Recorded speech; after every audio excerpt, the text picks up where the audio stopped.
ये कुरान करीम जो पूरी इंसानियत के लिए नाजिल किया गया है, जो सिर्फ एक किताब नहीं बल्कि एक पूरी दुनिया के लिए एक फाइनल, एक लास्ट, एक आखिरी यूनिवर्सल कॉन्स्टिट्यूशन है पूरी ह्यूमैनिटी के लिए। कुरान करीम को आप Indian, Spanish, Italian, German, British, Irish या फिर आप किसी खास कैटेगरी के साथ, किसी दुनिया के किसी खास खित्ते के साथ आप इसको महदूद नहीं रख सकते।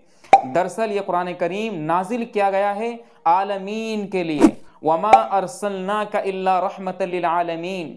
जिस शख्सियत पर यह किताब नाजिल की गई वो भी आलमीन के लिए भेजे गए। क्या है इस कुरान करीम के अंदर, क्या बारीकियां हैं, क्या पॉइंट्स है, रब अपने बंदे से क्या कहना चाहता है, इन सब बातों को जानने के लिए ज़रूरी है कि हम सीखें अरबी ज़बान, वो भी घर बैठे हुए, बहुत मामूली सा पैसा खर्च कर। जुड़िए हमारे साथ, हम शुरू करने जा रहे हैं 14 अक्टूबर से एक खूबसूरत कोर्स जो हम बहुत पहले से करते आ रहे थे।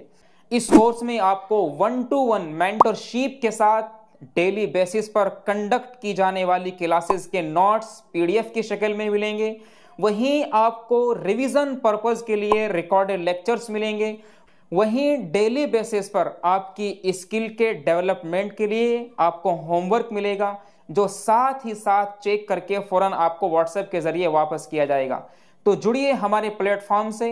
अगर आप और ज़्यादा जानना चाहते हैं तो दिए हुए नंबर पर कांटेक्ट कर सकते हैं। यूट्यूब चैनल है जुनैद AE क्लास, आप देख सकते हैं इस चैनल पर विजिट करके कि हम किस तरह से क्लासेस कंडक्ट करते हैं, हमारी क्या स्ट्रैटेजी रहती है स्टूडेंट्स के साथ, और हम किस तरह से स्टूडेंट्स को क्वालिटी लेसन, क्वालिटी लेक्चर के साथ साथ किस तरीके से हम फैसिलिटेट करते हैं। वेलकम है आपका, जुड़िए। अस्सलाम वालेकुम वरहमतुल्लाहि वबरकातुहू।